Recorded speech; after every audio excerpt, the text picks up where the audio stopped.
au-dessus des limitations de ce monde. Vivre au-dessus des limitations de ce monde. Et le thème du programme, c'était quoi? Briser les limitations. Donc, ce thème de ce soir, c'est vivre au-dessus des limitations de ce monde. Pour vous livrer ce message va changer ta vie. Est-ce que vous savez que tu peux être chrétien, tu peux être né de nouveau, mais tu ne vis pas, tu n'expérimentes pas la totalité des grâces de Dieu. Tu es né de nouveau, tu es pleinement conscient de tout ce que Dieu a déposé en toi. Mais sauf que tu n'expérimentes pas les fruits. Alléluia. De toutes ces choses que la Bible cite, que tu as déjà, que la Bible cite, qui est déjà présentement dans ton esprit. Est-ce que vous savez que tu peux être fort? Tu peux être intelligent, mais tu es limité. Tu peux être une femme, un homme de prière, zélé pour les choses de Dieu, intelligent, avec un background très solide, tu sors d'une famille qui est suffisamment aisée, mais tu es limité dans la vie. Quand je dis que tu es limité, ça veut dire que tu ne peux pas atteindre un certain nombre de choses. Tu ne peux pas aller plus loin. Tu es limité à un certain niveau dans la vie. Donc je suis venu briser certaines limites sur la vie de quelqu'un ici. Le thème de notre programme, c'est briser les limitations. Et briser les limitations veut dire seulement briser vos limites. C'est-à-dire qu'en sortant d'ici, tu dois briser les limites de ta vie. Tu dois briser tout ce qui était limite sur ta vie, sur ta carrière, sur ton mariage, sur tes activités. Ces limites-là seront complètement ôtées au nom de Jésus-Christ. Briser vos limites, c'est dépasser les choses qui vous empêchent de réussir. Quand on dit que brise tes limites, bien quand on dit que brisons les limites sur nos vies, ça veut dire que tu dois dépasser les choses qui t'empêchent de réussir. Et non seulement tu dois briser ces limites-là, qui t'empêchent de réussir, mais tu dois aussi battre un record plus élevé. Amen. Tu dois battre tes propres records. C'est-à-dire que tu dois augmenter en performance, en productivité, en grâce, en richesse.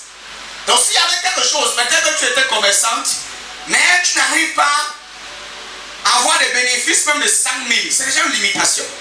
1 an, 2 ans, tu es dans une activité, mais c'est difficile pour toi de rassembler ne serait-ce que 100 000 comme bénéfice.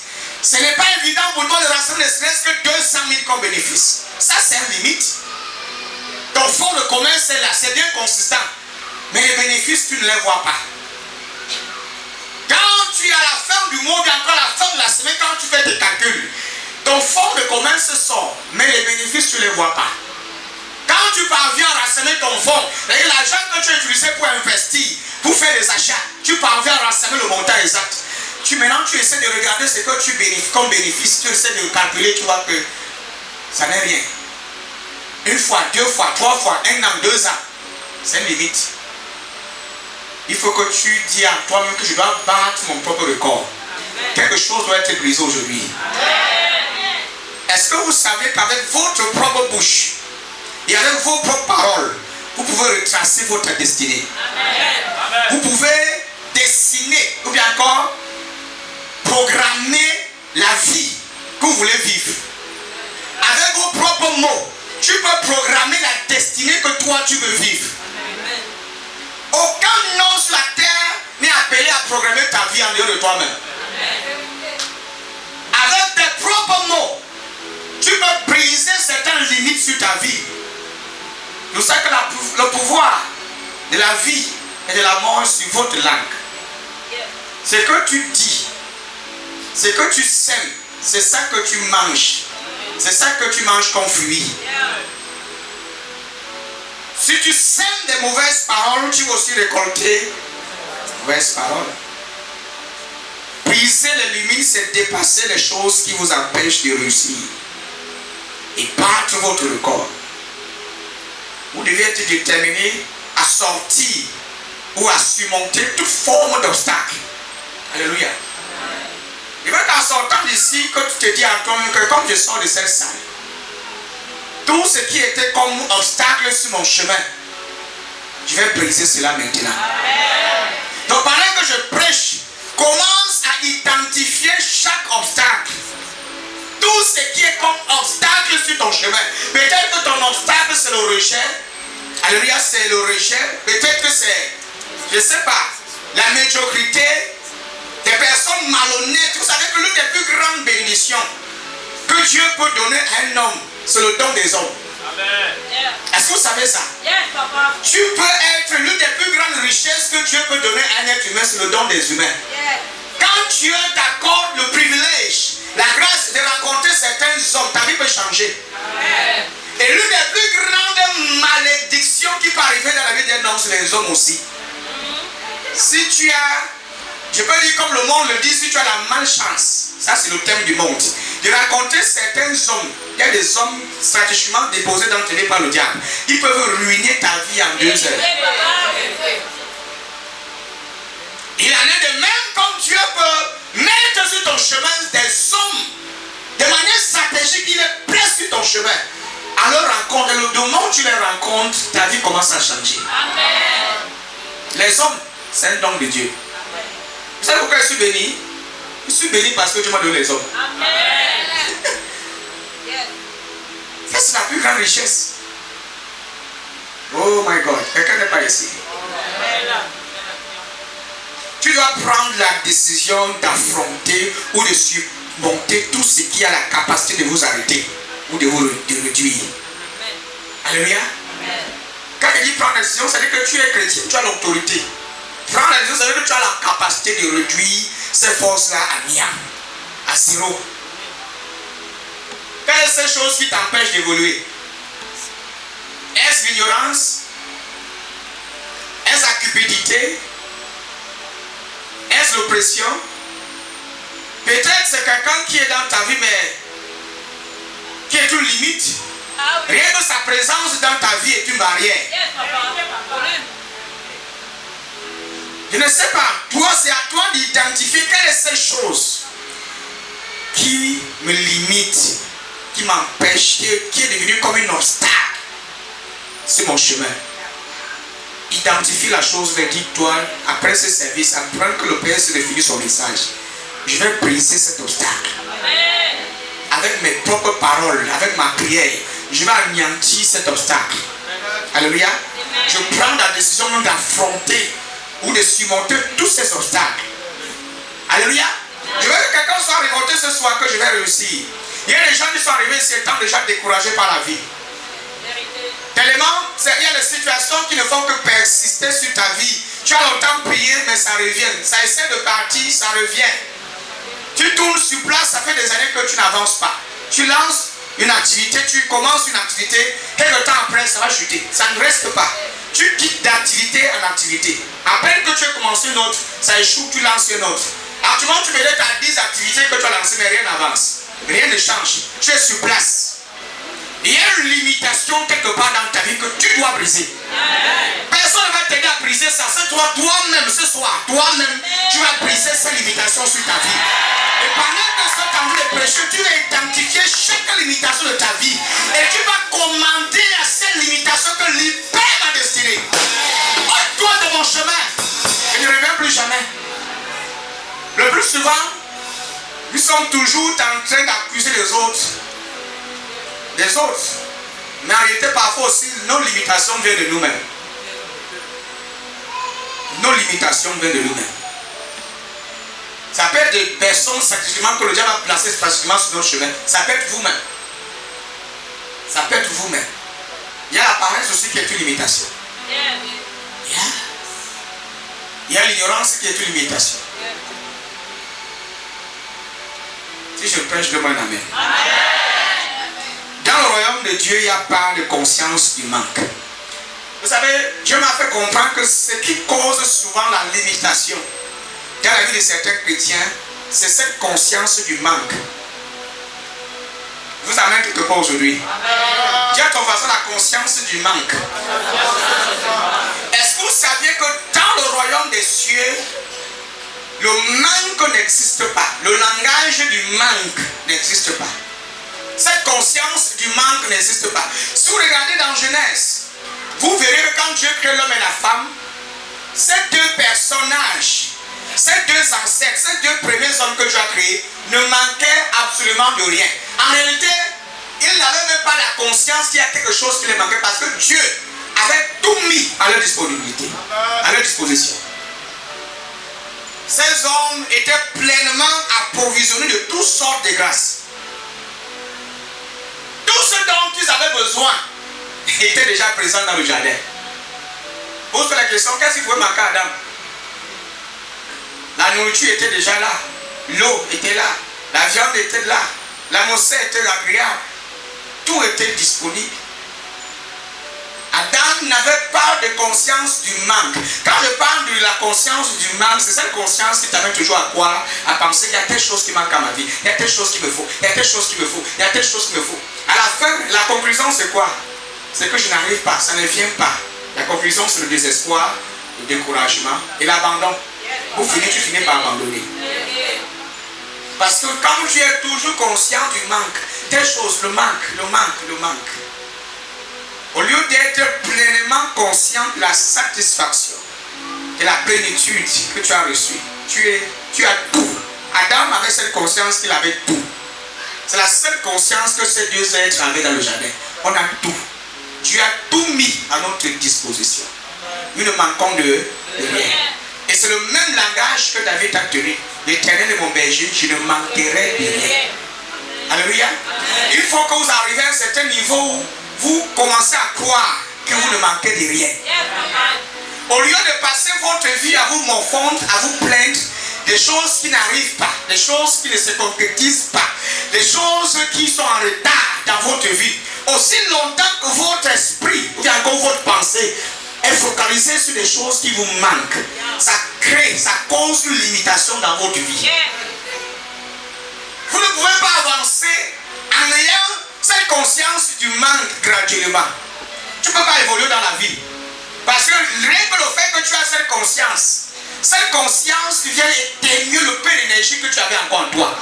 Même le peu de force que tu avais d'avancer, de faire des choses, ça éteigne ça détruit ça complètement. Parce qu'à la fin, la conclusion c'est que malgré toutes les pensées que tu as, malgré toutes les analyses que tu as faites, la conclusion c'est qu'il n'y a rien. Et ça crée ce qu'on appelle l'inquiétude à un état plus élevé. Quand tu es inquiet, l'inquiétude engendre encore une autre inquiétude. Pour finir, c'est le suicide. 2, c'est la maladie. Tu commences à avoir des problèmes de nerfs, des tensions artérielles. L'AVC. L'AVC est créé par quoi? Par des soucis de la vie. Et les soucis de la vie, c'est quoi? C'est le manque, la conscience de je n'ai pas encore telle chose, je n'ai pas encore pu avoir, je n'ai pas de vêtements, je n'ai pas de nourriture, je n'ai pas ça, je n'ai pas encore ça. Telle chose me manque encore, telle chose. Ma joie n'est pas encore complète. Pourquoi? Parce que je n'ai pas encore atteint telle dimension dans ma vie. Je n'ai pas encore eu telle chose. Pour briser certaines limitations sur ta vie, tu dois d'abord te débarrasser de la conscience du manque. Ça, c'est la plus haute dimension de la délivrance. Du moment où tu comprends ce message, c'est fini, la limitation est brisée sur ta vie. J'ai dit, Saint-Esprit, comment faire donc pour se débarrasser? Est-ce par la prière ou par le jeûne? Tu m'as dit que c'est par une bonne croyance. Vous deviez d'abord vous débarrasser de votre fausses croyances, des fausses pensées, Libérez-vous de toutes ces fausses pensées à mon sujet. L'incrédulité doit d'abord quitter vos cœurs. Si vous voulez briser les limitations de votre vie, écoutez-moi bien, la conscience du manque est l'une des plus grandes barrières qui cause la limitation de la vie de beaucoup de chrétiens. Mais quand j'ai mené mes recherches, mes investigations, j'ai compris que dans le royaume de Dieu, il n'y a pas de conscience du manque. J'ai vu pour exemple Adam et Ève dans le jardin d'Éden. Ils n'avaient pas de conscience. Ces deux hommes n'avaient pas de conscience du manque. Quand Dieu crée l'homme, il faut parce qu'il faut connaître la pensée originale de Dieu, il faut d'abord qu'on rentre à la Genèse. Quand Dieu crée l'homme, pourquoi Dieu n'a pas inculqué dans la conscience de ce premier homme le manque? Il n'y avait pas ça en lui. L'homme n'avait pas de problème de nourriture. Ça n'existait pas. C'est-à-dire que c'est possible de nos jours que quelqu'un vive comme ça. Je vais vous prouver dans les Saintes Écritures. Qu'est-ce que Jésus a dit par rapport à cela? Quelle était l'attitude de Jésus-Christ? Son caractère face aux besoins. Thank you, Jesus. Thank you, Jesus. Amen. Matthieu chapitre 6, verset 26.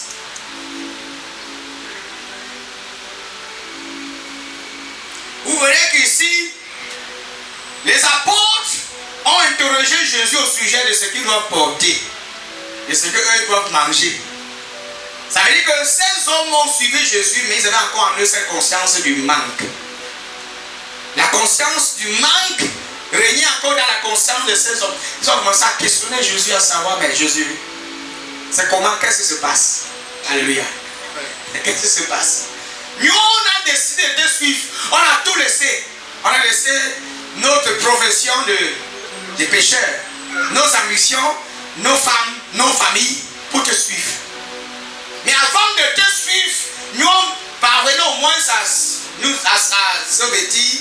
On avait au moins la possibilité de manger, de bien se vêtir, de bien manger. Mais depuis qu'on te suit là, on a comme l'impression que c'est devenu seulement plus difficile. Ça ne va pas. Même pour se vêtir, c'est difficile. Manger est devenu difficile. Mais on te suit. Jésus. Verset 26. Verset 26. Verset 26. Pardon, Matthieu 6.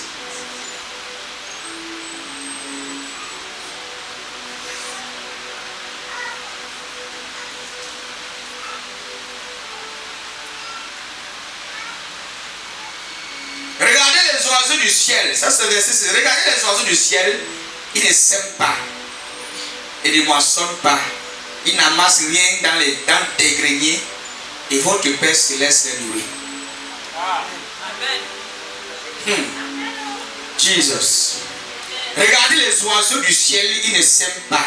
Ils ne moissonnent pas. Ils n'amassent rien dans les greniers. Et votre Père céleste les nourrit. Ne valez-vous pas beaucoup plus que? Ne valez-vous pas beaucoup plus que? Vous voyez, les oiseaux du ciel ne travaillent pas. Amen. Ils n'amassent pas. Ils n'ont pas une saison où ils les récoltent. Ils n'ont rien dans les greniers. Mais votre Père, il a dit que leur Père, mais il dit que mais votre Père prend soin d'eux. Ne valez-vous pas mieux que eux?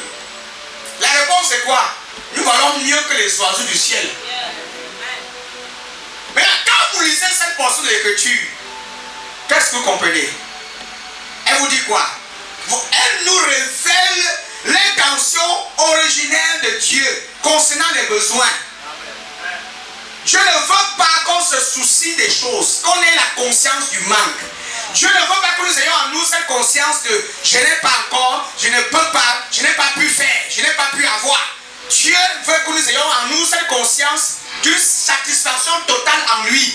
Amen. Dieu veut que nous ayons confiance en lui parce qu'il est notre véritable pourvoyeur. Amen. Il est capable, la conscience, la révélation que nous recevons de ce verset, c'est que lui, il est capable de subvenir à tous nos besoins.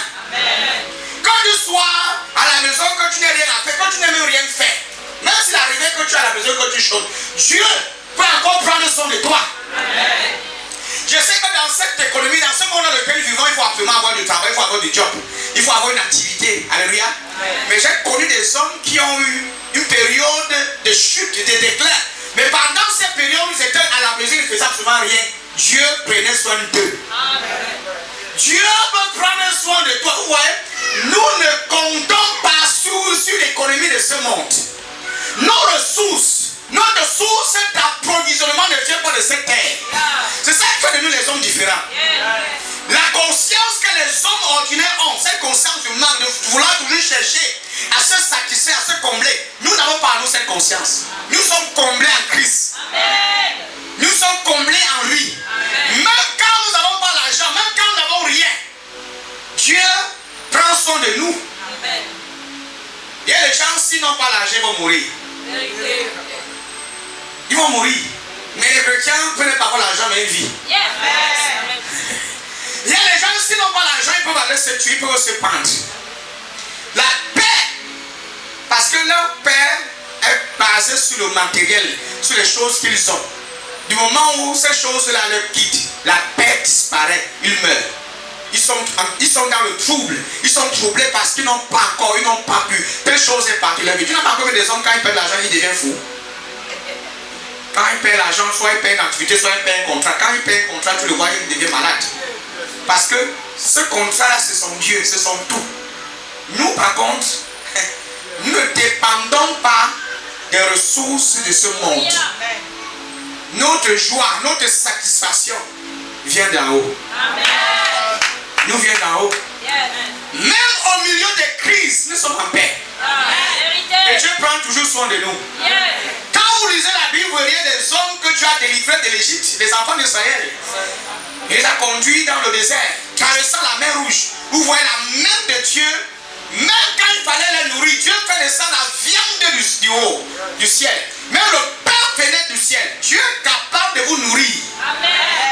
Pour quelqu'un qui est Chanel, quand tu dis c'est pas de quelqu'un, laissez-nous avec vos histoires là. Dieu a nourri quelqu'un quand Dieu a nourri, on a vu la viande descendre quand comme ça. Nous croyons ce que la Bible dit. Quand est-ce qu'on a vu la viande ou bien encore le pain descendre du ciel.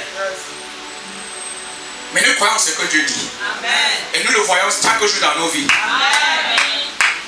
Il y a des situations où tu traverses où tu n'as pas de devant ni de derrière, mais tu as quelque chose qui est en haut. Les gens pensent qu'il y a pas de devant et de derrière, mais il y a quelque chose en haut dessus de toi. Et c'est Dieu. C'est Dieu. Non, les gens disent que non, c'est fini avec lui, c'est fini avec elle. Mais Dieu vient l'agir dans ta vie. Changeons de mentalité.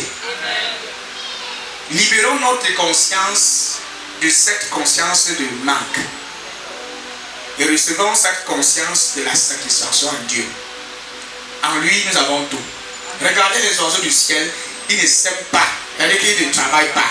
Ils ne labourent pas le champ. Ils ne cultivent pas. Ils ne sèment pas le maïs. Alléluia. Ils ne moissonnent pas. Ils n'amassent rien. Dans des greniers. Et votre Père Céleste les nourrit. Votre Père Céleste les nourrit. Dieu peut te nourrir. Dieu peut vous nourrir. L'une des plus grandes limitations dans la vie d'un homme, c'est l'absence de Dieu. L'absence de Dieu dans la vie d'un homme. Oh.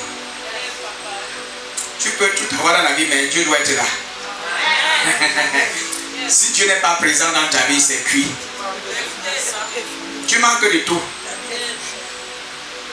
Si Dieu fait des comparaisons entre nous et les oiseaux du ciel, c'est pour vous démontrer à quel point il nous aime, à quel point il se soucie de nous.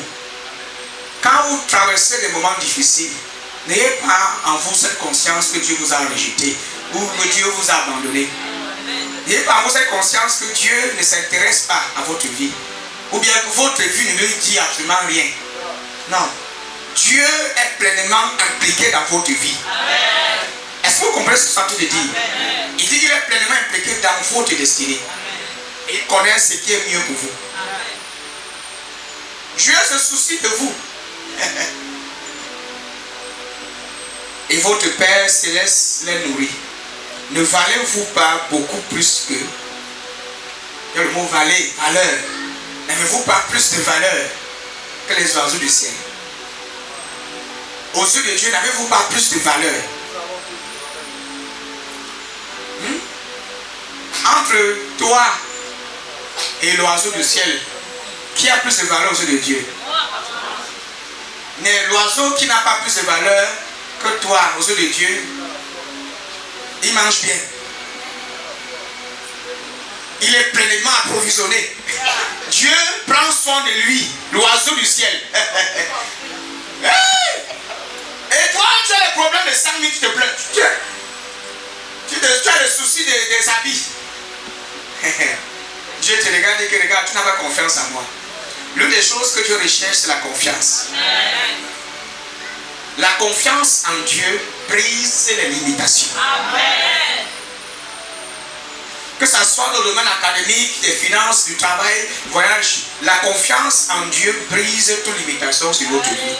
J'ai demandé au Saint-Esprit, qu'est-ce qui peut vraiment briser ces limitations? Est-ce une prière ou un jeûne de 40 jours? Il m'a dit que c'est la confiance en moi. Si tu as confiance en moi, tu changes de croyance. tu changes de fausses croyances. Parce que la confiance en Dieu brise la fausse croyance. C'est-à-dire que l'image que tu avais au sujet de Dieu, cette fausse identité, cette fausse image que tu avais vis-à-vis de lui change radicalement. Tu commences à voir Dieu différemment. Croire en Dieu, c'est être persuadé que Dieu est capable de tout faire dans ma vie. Même au milieu des crises, Dieu est capable de m'approvisionner, de prendre soin de moi, de subvenir à tous mes besoins. Même au milieu des manques, pendant que les hommes disent qu'il y a telle chose qui te manque, il y a telle chose que tu n'as pas encore, j'ai confiance en toi. Amen. Dieu me satisfait. Yes. Dieu, dans ma vie, c'est le comble. C'est le comble. Qui croit ce que la Bible dit? Amen. Vous êtes sûr que vous croyez? Amen. Verset 28. Et pourquoi vous inquiétez au sujet du vêtement? Pourquoi vous inquiétez? Pourquoi avoir cette conscience du manque de vêtements? Le manque des vêtements. Et pourquoi vous inquiétez au sujet du vêtement? Étudiez comment poussent les plus belles fleurs des champs. Elles ne travaillent pas. Waouh! Elles ne travaillent et ne disent. Cependant, je vous le dis que Salomon lui-même, dans toute sa gloire, n'a pas eu d'aussi belle tenue que l'une d'elles. Si Dieu, écoutez verset 30, si Dieu habille ainsi l'herbe des champs qui existe aujourd'hui et qui demain sera jeté au feu, ne le fera-t-il pas bien plus volontiers pour vous, gens de peu de foi? Si Dieu habille ainsi l'herbe des champs, les fleurs des champs, et la Bible dit que ces fleurs des champs là sont mieux habillées que Salomon, était plus habillé, mieux habillé que Salomon dans toute sa gloire. Salomon dans toute sa gloire n'a jamais été mieux vêtu que ces herbes des champs. Parce que c'est Dieu qui habille. Ces fleurs ne travaillent pas. Yes. Ces herbes des champs ne tissent pas. Ils ne font rien, mais Dieu les habille. Yeah. Mais toi, tu te plains que je n'ai pas encore telle marque de chaussures, telle marque de vêtements. Quand je vois ça sur Facebook, mon cœur se dilate de l'intérieur. Dieu te regarde et dit que mon fils, je peux te donner, je peux t'habiller, je peux te revêtir. Tu peux porter tout style de vêtements. Et les gens ici, quand tu vois les gens passer bien habillés, oh, je veux se m'habiller comme ça quand. Ouais.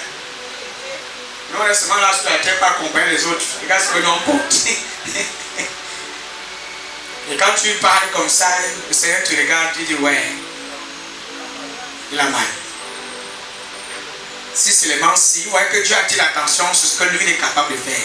Il n'attire pas notre attention sur ce que nous pouvons faire pour nous habiller nous-mêmes. Non, il ne dit pas que vous faites comme ça pour mieux vous habiller. Il dit de moi. Il met l'accent sur le fait que lui il est responsable. S'il faut donner un thème à ce verset, à ces trois versets comme les livres, c'est que notre Dieu est responsable. Notre Père n'est pas irresponsable, il est responsable. C'est-à-dire c'est un Père qui se soucie de tous ses enfants. Il est capable, il n'est pas pauvre. Il n'est pas pauvre. Non, notre Dieu n'est pas pauvre. Mais un Père pauvre ne devait pas s'exprimer comme ça. Il vous dit que Salomon dans toute sa gloire, vous dites que j'ai habillé Salomon. Mais Salomon n'a pas été plus habillé que les herbes des champs. Yeah. Et maintenant il place la valeur maintenant sur vous. Et à la fin il dit qu'il chante de peu de foi. Une question. Où est votre foi? La foi c'est quoi? C'est la confiance en Dieu. Deuxième chose qui brise, qui est la même définition, qui brise la limitation, c'est la foi en Dieu. S'il y a des limitations dans tes activités, que tu vois que l'argent n'entre pas, dis Seigneur, j'ai confiance en toi. Amen. Parce que mes ressources me viennent de toi. Amen. Pendant que les gens se moquent de toi et ils disent que mais où est le Dieu que tu pries là? On te voit là l'église tous les jours, mais ta vie ne change pas. On te voit même verser le béni dans ton lieu de commerce. Mais ça ne diminue pas ton assurance et ta confiance en Dieu. Non. Ça ne réduit en rien. Plus on se moque de toi, plus ta foi grandit. Si on ne sait jamais moquer de ta foi, c'est que ta foi n'est pas originale. foi est vraie et authentique, les gens vont se moquer de toi. Et ce sont ces moqueries-là que Dieu, lui, utilise pour aiguiser ta foi. Dieu utilise le mépris, les insultes, les intrigues des hommes autour de vous pour préparer votre foi, pour faire monter votre foi, pour vous faire grandir dans la foi. Plus on se moque de toi, plus ta confiance en Dieu grandit. Elle se développe. Elle se développe. Dites tout ce que vous voulez dire sur moi, mais j'ai confiance en Dieu. Insultez-moi dans mon église, mais c'est pas grave, j'ai confiance en Dieu. Insultez-moi dans mon pasteur, j'ai confiance en Dieu. Racontez tout ce que vous voulez raconter. Mon frère pour l'église ne diminue en rien. Tout au contraire, c'est le feu qui monte. C'est le feu qui monte. Mon ami, l'homme doit être approuvé. Il faut qu'on approuve. Il faut qu'on éprouve. L'homme doit être éprouvé. Il faut qu'on éprouve ta foi. Le challenge qu'on sert bien pour éprouver votre foi. Il faut qu'on se moque bien de toi. Pour que ta foi soit éprouvée. Il faut qu'on insulte Jésus, ça se fait ton cou monte comme ça. Quand la côte d'Adam, ça devient encore plus gros. Yeah. Mais peu importe ce qu'ils peuvent dire, ça ne peut pas réduire la capacité de Dieu. Ça ne peut pas annuler le fait que Dieu soit responsable. Ça ne peut pas annuler le fait que Dieu soit bon. Le fait que Dieu soit responsable. Nous servons un Dieu responsable. D'autres dieux sont irresponsables. Mais notre Dieu, lui, est responsable. Notre Dieu se soucie de ses enfants. Non, il se soucie. Quand tu as un besoin, il connaît ton besoin. Mais il attire ton attention ce qui est censé lui-même. En fait, dans ce message, dans ce passage, j'ai envie de dire que si vous m'avez, moi, vous avez tout.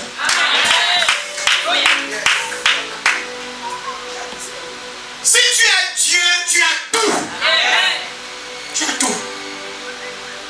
Donc ne cherchez pas les moindres choses. Cherchez ce qui est prioritaire. Dieu. Dieu. C'est pour ça que certaines religions, malgré qu'elles sont religieuses, il y a des choses qu'ils font qui sont vraiment, quand tu regardes, quand tu observes, tu vois qu'ils ont compris certaines choses que les christianistes n'ont pas compris. Ils ont mis Dieu devant. Mais quand tu le vantes, quand l'heure de la prière arrive, il ferme son sa boutique. Tu viens avec 10 000, 100 000, tu vas acheter même presque toute sa boutique et lui te dit qu'il a envie de prier. Tant qu'il n'a pas fini de prier, il ne te reçoit pas. Il ne te reçoit pas. Vous devez comprendre que ton argent là ne dépasse pas le Dieu que lui prie. Lui a placé toute sa valeur dans son Dieu, dans la communion avec son Dieu. Son Dieu est plus important. Il a placé Dieu en premier. C'est la prééminence. Dieu est premier dans sa vie. Le reste vient après. Le reste vient après. Si vous voulez briser certaines limites sur votre vie, mes amis, troisième chose bien captée, mais c'est pas quoi. Placez Dieu en premier. Placez Dieu devant toutes choses. La prééminence, c'est mon Dieu. Maradoja. Je sais que certains pourraient dire que mais pour briser certaines limites, il faut prier. La prière est bien. Mais il prie avec une fausse conscience. Avec une conscience erronée et pauvre. Résulte à rien. Ça n'apporte rien. Ça ne produit absolument rien du tout.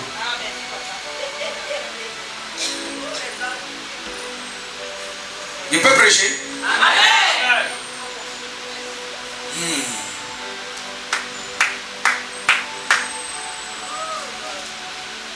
Mes amis sont en train de construire, moi je n'ai pas encore construit. Sois patient. Amen.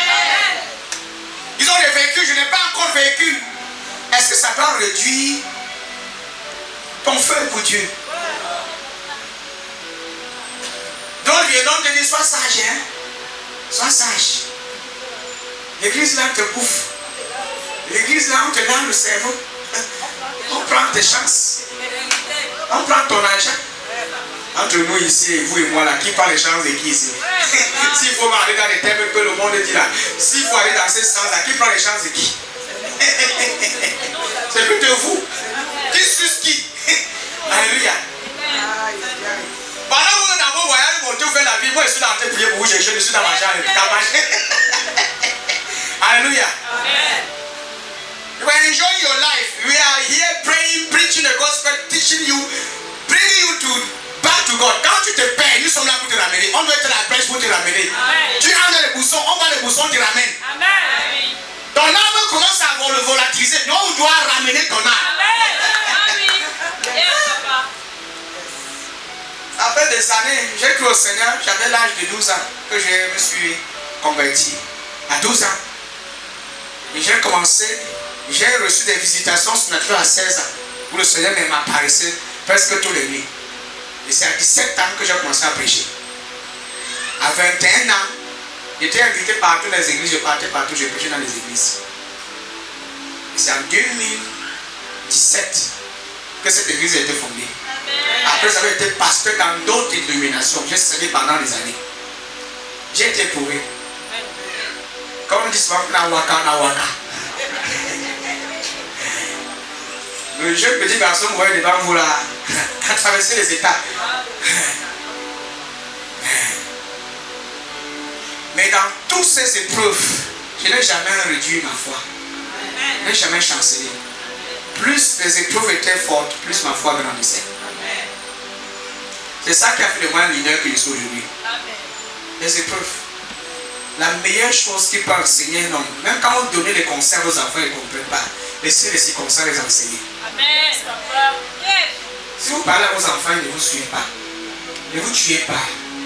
Vous parlez aux mamans qui sont ici. N'ayez pas l'âme ici pour rien.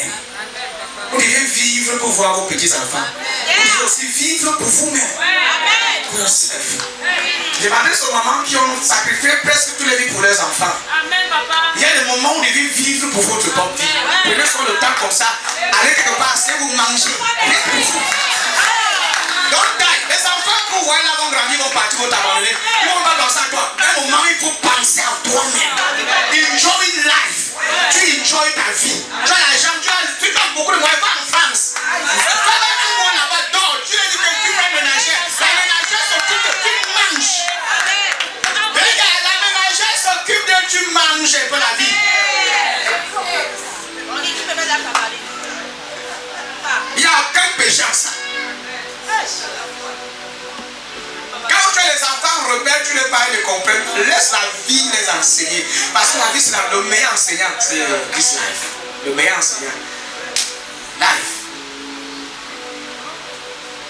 Et Dieu lui-même se sert de cette vie, des circonstances qui tournent dans cette vie-ci pour éprouver notre foi.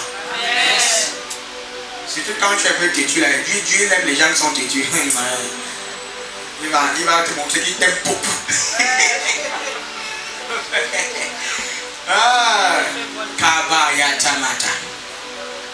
Vous voyez pas, quand plus les enfants seraient têtus, plus Dieu a manifesté sa gloire. Mais quand Dieu se tourne, il fait boum. Et quand on dit que yeah. Parce qu'ils ont choisi un autre Dieu en dehors de lui. Si ce n'était pas ça, Dieu devrait toujours être avec eux. Écoutez, même Moïse a dit que si toi-même tu vas perdre avec Dieu, quand Dieu le commissionne, Dieu il dit à Moïse, Moïse dit à Dieu que si tu ne sais pas avec moi, ne nous laisse pas partir. Maintiens-nous ici. Laisse-nous ici. Mais il ne nous demande pas de partir si toi tu ne sais pas là. Parce que si Dieu n'est pas là et que tu es confronté à certaines tempêtes, à certains vents comme la mer rouge, tu vas faire comment? Tu vas abandonner mon ami. Mais si Dieu est avec toi, peu importe le combat, tu vas réussir. Amen. You succeed. Maintenez Dieu. Restez accrochés à votre foi. Ne venez pas à l'église pour quelqu'un. Ne priez pas pour quelqu'un. Ne venez pas ici parce que vous voulez faire plaisir à un membre de votre famille ou bien à quelqu'un, ou bien une tierce personne qui vous invite. Venez ici pour vous-même. Pour ta propre croissance, pour ton propre développement spirituel. Ça c'est pour toi, c'est bénéfique pour toi-même. Viens pour ta vie. Ne viens pas pour être vu par le pasteur pour que l'homme de Dieu dise que non, elle est venue à l'église. Venez à l'église. Le jour où le pasteur te reçoit au Amen, il ne te reçoit pas au Amen. Je suis toujours là. Amen. Il prie sur les gens, si la rue se fait, ne prie pas. Amen. Dieu t'a parlé au travers de sa parole. C'est suffisant. Ne vous accrochez pas sur les moindres choses. Les choses sans valeur. Vous laissez le diable venir déstabiliser votre foi. Va dire à prier. Le diable commence à dire qu'il a fait pour les gens. Tu vas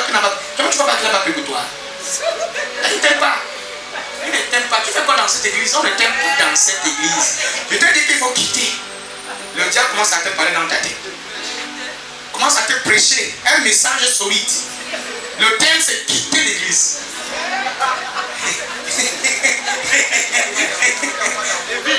Et le sujet, le développement, il n'y a pas d'amour dans l'église. Il faut partir. Comme si d'où tu sors, il y avait trop d'amour là-bas. Toi-même, tu as l'amour.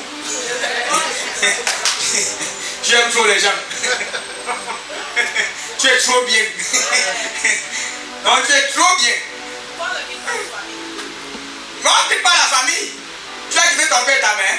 Ouais, des tantes qui sont là, on te déteste, on fait nous les pratiques. On te dit que ton oncle c'est lui qui veut te tuer. Mais tu as de tuer les gens. C'est ton oncle, bigam. Mais mango. C'est là, tu ne bouges pas. Mais comme ce n'est pas le sang avec ton pasteur, tu as un peu parlé. Parle en tant que qui? Un faux pasteur. Il pense déjà qu'il est arrivé. C'est pas un sur la tête.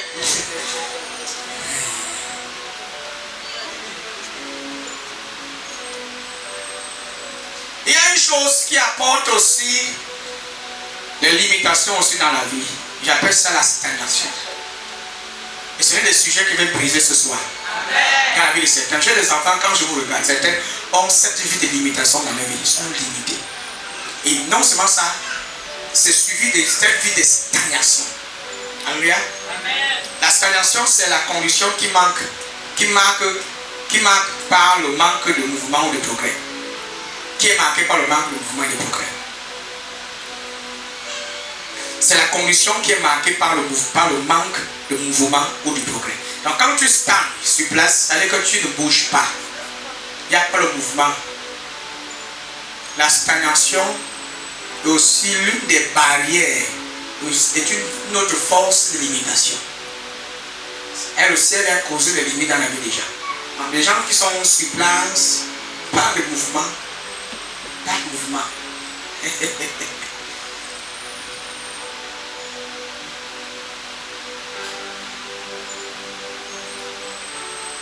Mais je vous dis que les clés pour sortir de cette vie de stagnation, c'est la foi en Dieu. Pour vous dire vrai, la confiance en Dieu, j'ai étudié plusieurs sujets. J'ai fait des investigations. J'ai mené mes propres investigations. J'ai conclu. C'est ma conclusion. Peu importe les stratégies qu'on pourra donner. Alléluia. Les méthodes, les moyens qu'on pourra vous donner. Vous verrez qu'à la fin du mois de Matthieu 6, il a dit que où est votre foi? Faites. Il dit que vous n'avez pas la foi. Vous voyez que la fin de tout ce que le résumé de tout ce que Jésus a dit, le verset 30, la foi. Il est questionne. C'est parce que vous n'avez pas la foi. Votre foi est petite. C'est-à-dire que vous vous laissez facilement bousculer par des choses qui n'ont aucune importance. Merci Saint-Esprit de Dieu. Si Dieu habille ainsi, il y a des gens qui existent aujourd'hui et qui sera jeté au feu. Ne le fera-t-il pas bien plus volontiers pour vous, gens de peu de foi? Gens de peu de foi. Il n'y a pas de gens les gens qui n'ont pas de foi, mais peu. C'est-à-dire qu'ils ont la foi, mais c'est petit. Il faut grandir, peu de foi.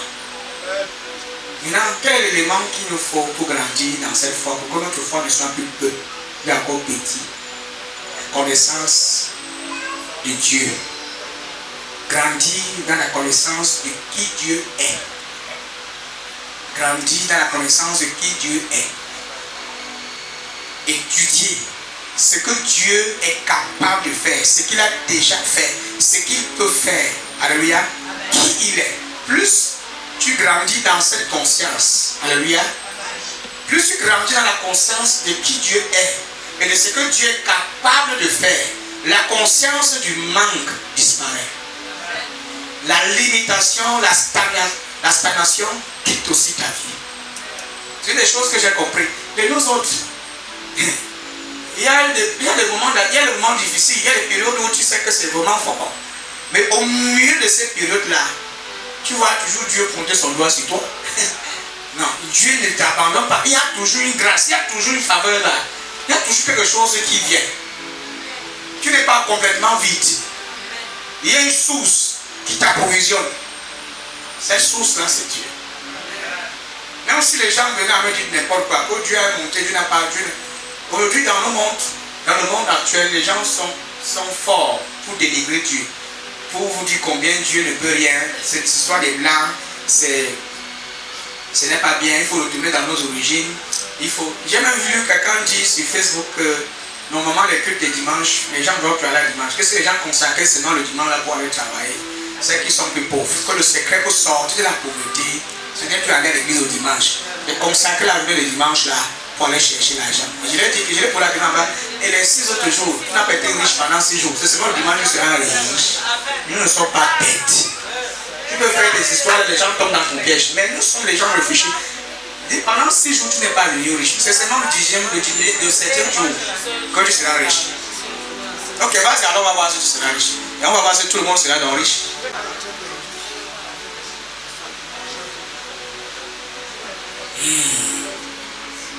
La Bible parle de Jésus-Christ. On va lire ça dans le livre de Matthieu, il n'y en a pas ce temps. Jésus-Christ qui, les apôtres lui présentent. Ça c'est Jésus qui vient de la montagne et il y a une grande foule qui se rassemble autour de lui. Alléluia. Ça c'est dans Matthieu chapitre 14 verset 13 à 21. Lisons quand même. Vous savez, il y a des gens, tu vas parler, on va dire que c'est pas ce que la Bible a dit. Lisons en bas. Pourquoi on ne disait pas que voilà, le prophète dit les choses que la Bible n'a pas dit. L'histoire n'est pas vraie.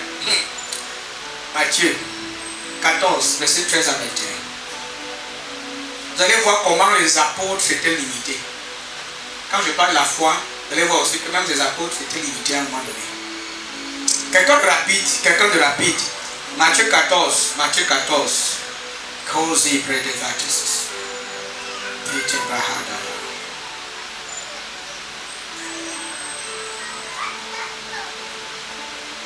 Matthieu 14, verset 13 à 21. Oui. À cette nouvelle, Jésus partit de là dans une barque pour se retirer à l'écart dans un lieu désert. Et la foule l'ayant su, sortit des villes et le suivit à pied. Quand il sortit de la barque, il vit une grande foule et fut ému de compassion pour elle. Et il guérit les malades. Laisse-moi continuer, ma fille. Tu es au quel verset? Verset 14. Le verset 15. Le soir venu, les disciples s'approchent de lui et disent: cet endroit est désert et l'heure est déjà avancée. Renvoie la foule afin qu'elles aillent dans les villages pour s'acheter des vivres. Jésus leur répondit: ils n'ont pas besoin de s'en aller. Donnez-leur vous-même à manger. Verset 17. Mais il lui dit: nous n'avons rien. Nous n'avons ici que 5 pains et 2 poissons. Mais il lui dit: nous n'avons ici que 5 pains et 2 poissons. Apportez-les-moi ici, leur dit Jésus. Il fit asseoir la foule sur elle. Regardons d'abord le verset 16. Jésus leur répondit: ils n'ont pas besoin de s'en aller. Donnez-leur vous-même à manger. Donnez-leur vous-même à manger. Avant qu'on continue la lecture, vous voyez, Jésus demande aux apôtres de donner à manger. Sachant qu'il n'y a rien, ils ont présenté la requête, ils ont présenté le besoin que ces hommes, ça c'est un besoin du manque. Il y a un manque. Il y a un manque, c'est que ce peuple te suit depuis. Ils sont fatigués. Renvoie ces hommes pour qu'ils aillent en ville chercher des vivres. De quoi manger, puis ils reviennent, s'il y a possibilité. Jésus leur dit qu'ils n'iront nulle part. Laissez-les là où ils sont, vous-même là, hein? Donnez la manger. Mais pourquoi Jésus leur demande de leur donner à manger? Alléluia. Alléluia. Je ne sais pas si vous comprenez. Sachant qu'il n'y a rien, sachant qu'il n'y a pas de nourriture, Jésus demande à ses apôtres de donner à manger à 5000 personnes. Nourrir 5000 personnes. Et on me dit que les 5000 personnes, c'était seulement les hommes. Il y avait les femmes qu'on n'avait pas comptées. Donc les femmes ne sont pas incluses dans les 5000. Les enfants non plus ne sont pas inclus dans les 5 000.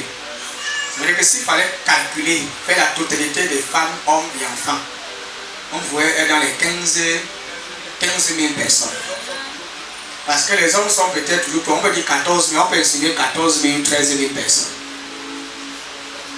Et Jésus demande à 12 personnes, disons 11 personnes, de nourrir 14 000 personnes.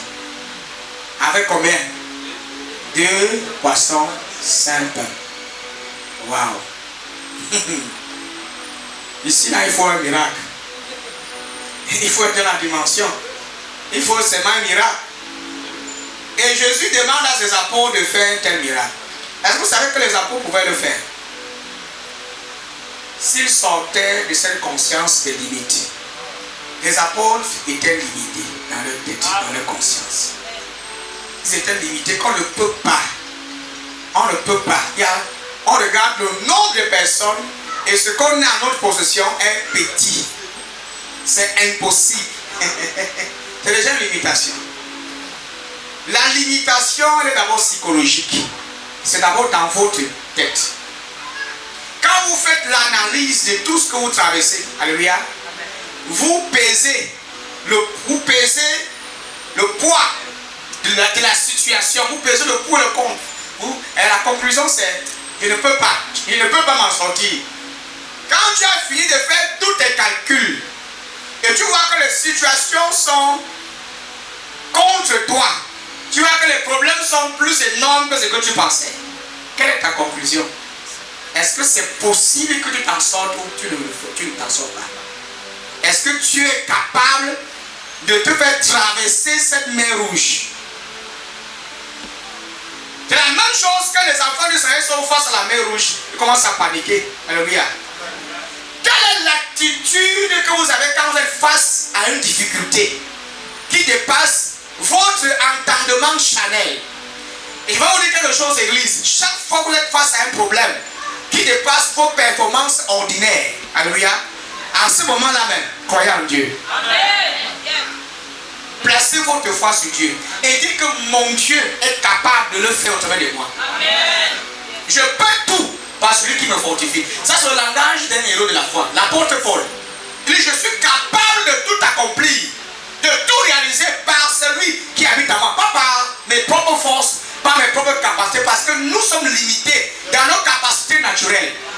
Notre logique est limitée. Quand vous faites des calculs par rapport à vos vies, il y a souvent des challenges qui vous dépassent.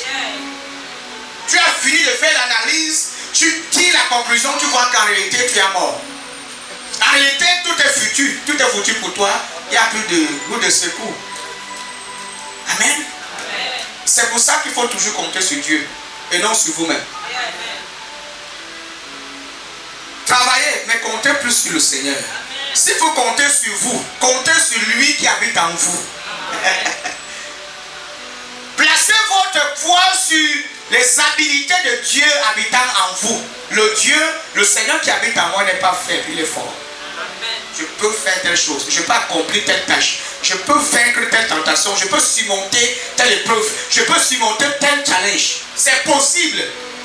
Je peux réaliser telle tâche, je peux réaliser telle responsabilité. C'est possible. Quand votre chair vous dit que vous manquez de performance, dis-lui que celui qui habite en toi ne manque pas de performance. Quand votre chair vous dit que vous ne pouvez pas, dis-lui que le Saint-Esprit qui habite en toi peut le faire. Amen. Plus grand est celui qui habite en moi. Plus grand. Même si les gens viennent te dire que tu ne peux pas accomplir ta destinée, même les rêves que tu racontes là, tu ne peux pas, c'est trop difficile. Quand j'ai présenté une image de l'église qui avait construit à l'aide de une connaissance pasteur, il m'a dit que c'est impossible au Cameroun. Je lui ai dit qu'il t'a dit que c'est impossible. J'ai changé le numéro, je ne l'ai plus jamais appelé. Parce que de telles personnes, ils peuvent te contaminer, tu commences à penser négatif. Il dit alors que quand tu regardes dans tout le Cameroun, quel pasteur a construit une église comme ça? Marie Katoupata, et c'est le premier à construire ça. Limite, limitation. Vous écoutez le langage des apôtres? Alléluia. Nous sommes dans Matthieu 14. Matthieu 14. Allez voir ce que les apôtres ont dit. Je vais le lire une deuxième fois pour que vous puissiez bien saisir le sens.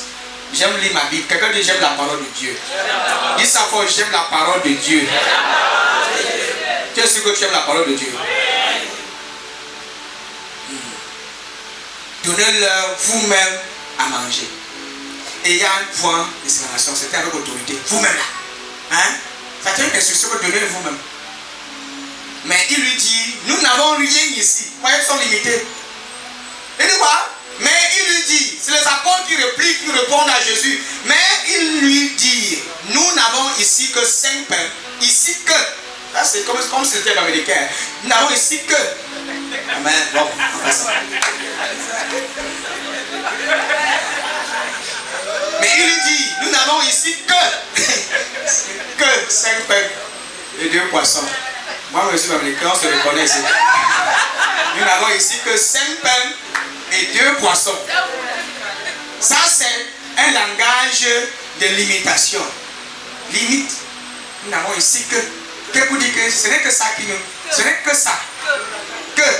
Il n'y a que ça. Que. Quelqu'un est fâché? Donc, nous ne parlons d'ici, mon frère, ma soeur. Alléluia. Apportez-les-moi ici. Vous voyez que quand Jésus parle ici, il n'est pas content. Ici, là, il parle sans que. Il s'attendait à ce que les apôtres fassent quelque chose. Mais ils n'ont rien fait. Pourquoi? Parce que c'était limité. Par le nombre de personnes assises. Limité par la quantité du pain qui était entre les mains et la quantité du poisson. Le nombre. Regardez-moi ici. Tu peux avoir un fonds de commerce de 100 000. Mais ta foi peut faire en sorte que ces 100 000 montent à 100 millions. L'église n'est pas moi. Je vais clôturer mon message. Est-ce que vous savez que par la foi, tu peux quitter à 100 000 de fonds à 100 millions? Pendant que je paye, les gens me demandent le chewing-gum. Il y a en France. Vous devez arriver. Alléluia. Pendant que je suis en train de prier, mes enfants prennent le chewing-gum. Amen. Est-ce que tu sais que ton fonds de commerce là peut se multiplier? Amen, papa, amen. Cette limitation que quand tu vends, tu vois ton fonds et tu vois 100 000. Un an, 10 ans, tu trouves 100 000. Si tu avais un bâton de fonds de commerce et tu voulais un bâton là, tu ne progresses pas, même pas 100 francs. Ajoute là. Dieu, la foi, ta foi peut faire en sorte que tu quittes de 1 million à 3 millions, à 10 millions, à 50 millions. C'est possible. C'est pas la foi. Si vous voulez vivre la multiplication, c'est pas la foi. Dites-moi comment Jésus a fait pour multiplier les pains-ci. C'est sa connexion avec Dieu. Il a brisé cette limitation que les apôtres avaient placée devant lui. Vous voyez, s'il écoutait seulement les apôtres, il ne veut pas faire ce miracle. Si c'est fier à l'analyse, alléluia, et à l'expertise de ses disciples, il veut dire que c'est impossible. Vu le nombre de personnes qui m'attendent là dans la foule, et le nombre de pains, 2 pains, 5 poissons, c'est pas possible. Et il faut nourrir tout ce monde-là. Et le poisson était comment? C'était frit ou frais? Parce qu'il veut se poser des questions.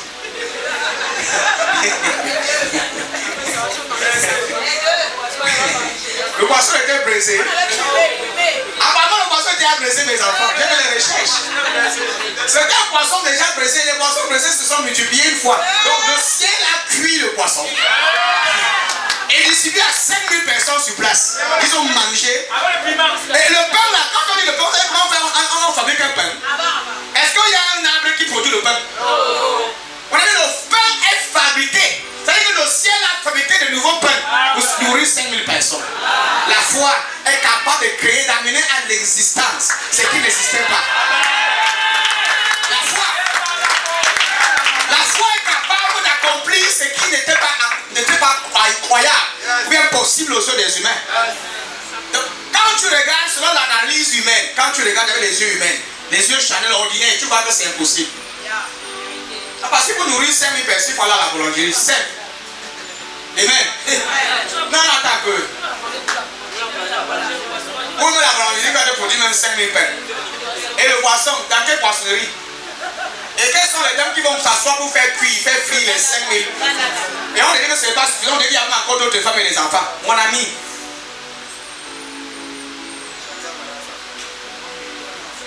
Qu'est-ce qui nous intéresse ici? C'est la limitation des apôtres. Les disciples étaient limités et Jésus leur demande que vous-même la donnez à manger. Ils n'ont pas pu le faire parce qu'ils étaient limités. Vous voyez que la limitation, quand vous êtes limité dans la vie, vous ne pouvez pas accomplir des miracles. Vous ne pouvez même pas, non seulement accomplir les miracles, mais vous ne pouvez pas vivre les miracles. La limitation dont ces apôtres travaillent ici, c'est une limitation ici et là. On ne peut pas. Je ne peux pas. Je ne peux pas. Des autres voyages, tu dis que moi je ne peux pas voyager. Parce que quand tu regardes autour de toi, arrêtez d'évaluer votre vie sur une base d'échec. C'est-à-dire que tu prends l'échec pour évaluer ta vie. C'est-à-dire que tu prends la mesure que toi tu utilises pour peser ta vie. Cette mesure-là s'appelle d'abord échec. Cette mesure, on s'appelle pauvreté. Premièrement, la première mesure, c'est que quand tu regardes, ma famille est pauvre. Je suis né pauvre. Comment est-ce que je peux arriver à ce niveau? Je vais faire comment? Il faut seulement. Parfois, il faut même seulement un miracle, mais le miracle va venir même d'où? Tu regardes ton âge, le diable dit regarde ton âge. À cet âge, si tu penses que tu peux encore acheter un véhicule, regarde ton âge. Je pense qu'à l'âge, si tu peux encore te marier, regarde ton âge. C'est une limitation. Ça vient ici dans la tête. Tu regardes ton âge. Le diable place ton âge devant pour dire qu'à cet âge, si tu ne peux plus, à cet âge-ci, même s'il a fait la même chose, écoutez, l'incrédulité est une barrière. L'incrédulité aussi, c'est une limitation. L'incrédulité, c'est une très grande limitation. Le contraire de l'incrédulité, c'est quoi? C'est la croyance. Il y a encore la foi en Dieu. Amen. Mais l'incrédulité, c'est le refus de croire que c'est possible, que le changement est possible. Peut-être que tu t'es toi-même placé certaines limitations sur ta vie par tes propres analyses fausses. Il faut que tu changes ces analyses. Tu regardes trop ton âge. Tu te focalises trop sur ton âge. Tu te focalises tellement sur ton background familial. Je suis né d'une famille pauvre. Mes parents n'ont pas d'argent. Rien de bon ne peut sortir de moi. Et T.B. Jess, l'un des hommes de Dieu, a dit, si tu es né pauvre, c'est à cause de tes parents. Mais si tu meurs pauvre, c'est à cause de toi. Et que si tu es né dans un environnement pauvre, tes parents t'ont accouché dans cet environnement-là, c'est à cause de... Mais à cet âge, tu dois te lever et confronter la vie. Alléluia. Éviter. Et briser certaines barrières. Ce n'est pas toute barrière. C'est vrai qu'il y a la sorcellerie qui est une barrière, qui est une limitation. Pour le monde. Le diable aussi est un problème. Mais j'ai compris que la majeure partie de certains des problèmes que nous avons, qui viennent causer certaines limitations même dans nos vies, provient de nous-mêmes. L'égoïsme est une limitation. Quelqu'un est quelque part, il est dans une entreprise, il a un salaire. Mais il faut qu'il se compromette pour avoir plus. Pour finir, il meurt. Soit pour finir, on le chasse même. Soit pour finir, il n'est rien. Qu'est-ce qui a causé ces limites? L'égoïsme, l'avarice et tout le reste. C'est pour ça que je vous prie d'avoir le Saint-Esprit. Amen. D'avoir un esprit de discernement. Amen. Et d'avoir la foi. Quand vous priez, même quand vous méditez la Bible, lisez ça avec tout votre cœur, méditez, faites des recherches, faites des investigations. Vous allez grandir. Je ne suis pas limité. Je ne suis pas limité par mon background familial. Je ne suis pas limité par ma famille. Même si je sors d'une famille pauvre, je ne serai pas pauvre. Même si ta mère ne s'est pas mariée, tu peux te marier. Si elle ne s'est pas mariée, c'est que c'est limite à elle. Amen. Toi, tu dois créer ta part. Tu dois créer ton avenir, créer ta part de vie. Et la vie de tes parents ne doit pas venir influencer le tien. Oui, tu dois dire non à ça. Mais si tu l'acceptes, parce qu'il y a des chrétiens que même si tu leur dis qu'ils sont déjà libérés, ils vont te dire que je suis libéré aujourd'hui, mais demain je serai toujours lié. Ils sont le produit de leur propre blocage. Il y a certains qui quittent d'église à église cherchant la délivrance, en réalité sont là délivrés depuis. Le problème c'est qu'ils sont possédés par une fausse croyance, par une fausse image, par une fausse imagination. Ils imaginent des choses qui n'existent pas. Et ils croient en ces choses qu'ils ont Ils croient à certaines scènes qui sont créées dans leur propre conscience. Ils s'approchent dessus. Vu que, à tel niveau, vu que je n'ai pas encore telle chose, vu que ça fait 10 ans, ça fait 15 ans que je ne suis pas encore marié, ça veut dire qu'il y a telle personne qui m'a bloqué. Alors, c'est lui. Tu veux un son qui délivre. La personne n'est pas toujours partie, c'est toujours la personne. Tu es possédé par une fausse image. Qui ne croit pas que Dieu peut tout? Vous croyez? Il est capable de nous aider à briser nos propres limitations. Je ne suis pas venu vous enseigner que vous-même battez pour vous briser, mais Dieu doit nous accompagner. Et l'étape première, la plus puissante, c'est de placer votre confiance en lui. Et de croire en lui. Et d'avoir une bonne image de lui. Avoir une bonne image de qui Dieu est. C'est très important. Dieu n'est pas un chiche. Dieu, notre Père, il n'est pas méchant. Alléluia. Nous sommes très importants à ses yeux. Nous avons de la valeur aux yeux de Dieu. Parce que les gens viendront toujours vous dire que vous n'avez aucune valeur à ses yeux. Vous n'êtes pas assez important aux yeux de Dieu. Mon ami, tu as de la valeur aux yeux de Dieu. Et Dieu veut pleinement s'investir dans ta vie. Il désire vous voir immerger, progresser et avancer dans cette vie. Mais s'il y a parfois certains blocages, c'est parce que même le diable aussi essaie de nous retenir. L'ennemi fait tout pour nous retenir. Même l'apôtre Paul a dit que je désirais vous voir, mais le diable m'avait fait obstacle. J'ai voulu me déplacer pour venir directement vers vous personnellement, mais il dit, mais le Satan s'est tenu sur le chemin. C'est-à-dire que parfois l'ennemi peut se tenir sur le chemin pour vous faire obstacle, pour vous résister, vous empêcher d'aller plus loin. Mais la Bible dit que résister au diable, il fera loin de vous. Résistez-le. Quand j'ai commencé ce ministère, les gens m'ont dit que j'étais très jeune. L'obstacle, c'était que j'étais trop jeune pour être fondateur. Alléluia. J'étais trop petit. Les grands pasteurs qui sont plus âgés dans le ministère m'ont dit que c'est impossible, ce n'est pas possible pour moi de me tenir devant des personnes, des mamans, des papas, de les conduire dans le Seigneur, de les enseigner. J'ai dit à ce pasteur, papa, le Saint-Esprit en moi n'est pas petit. C'est un vieux. Et celui qui m'a établi, il est capable de m'aider à accomplir cette tâche. C'est pas moi qui me suis appelé. J'ai jamais voulu être pasteur. Jamais. Vous avez dit ça plusieurs fois ici. J'ai jamais voulu être prophète. C'est lui-même qui m'a établi pour être ce que je suis aujourd'hui. Il m'a donné l'onction pour faire ce que je fais. Si tu viens, si je prends un jeune de mon âge, alléluia, qui n'a pas été établi pour faire ce que je fais là, je le place ici. Il ne va même pas pouvoir se tenir d'abord ici, tout peut commencer. Et même pour tenir le micro, ça va le dépasser.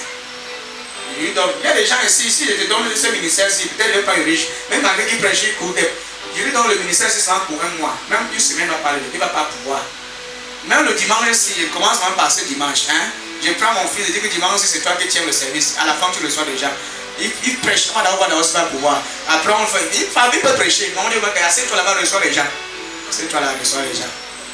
Quand on va venir s'asseoir, tu vas d'abord baisser la tête, mais la main, c'est une maman, Je vais dire quoi, la main, si. Rien que les yeux des états, ça va t'intimider. Ouvrir la bouche, ça va te dépasser. Et quand on va venir te dire que. Je ne vais pas te le sujet. Et quand tu racontes une histoire de la maison, la souffrance, tu as compris. À minuit, on va t'appeler pour un problème. Je vais voir comment tu vas réagir. Il faut prier. Maintenant, si tu pries, ça change. Je pense que tu es faux pasteur. Je vais voir comment tu vas te. Je vais voir comment ton cœur sera. On écoute tout, Tout est sur nos têtes. Tu pries, la vie de certains gens change. D'autres sur qui tu pries que ça ne change pas immédiatement, ça devient que tu es faux prophète. Ceux qui ne sont pas patients ont insulté, tu es malheureux, tu es un charlatan. Parce que tu ne peux pas satisfaire les besoins de tout le monde. Il n'y a que Dieu qui est capable de satisfaire nos besoins. Mais les humains n'ont pas cette habilité de satisfaire tous nos besoins. Peu importe ce que tu vas faire, tout le monde ne sera pas satisfait. Même si je prends ma vie, je vous donne, ça ne va pas toujours suffire. Ça ne va pas suffire. En tant que leader, tu dois faire ce que tu es capable, ce que tu peux faire à ton niveau. Et aime ta vie. Vis. Alléluia. Prends soin de toi pour vivre longtemps. C'est important. J'ai dit à quelqu'un que je ne suis pas Jésus-Christ. Jésus est mort pour nous tous. Moi, je suis bénéficiaire, mais je ne vais pas mourir sur la pour sauver quelqu'un. Je ne peux même pas mourir sur la croix pour sauver la vie de quelqu'un. Non. Il n'y a pas de sauveur, il n'y a que Jésus seul qui s'est sacrifié pour nous. Mais moi là, elle dit comment parce que moi je me dis que je peux faire certaines choses à mon niveau, mais pas mourir pour toi, frère. Ma petite fille qui est née là doit me voir. Alléluia. Il ne peut pas mourir. C'est ça. Vous voulez que je dise autre chose, que Dieu veut mourir pour lui. Et Gamaré grandit sans son père, c'est ça?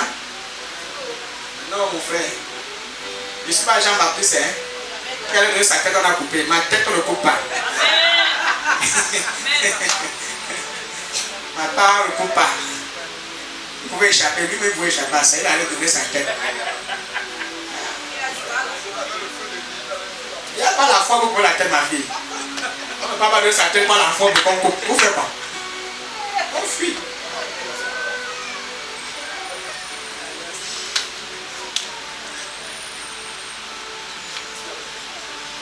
Mettons le Seigneur de pied.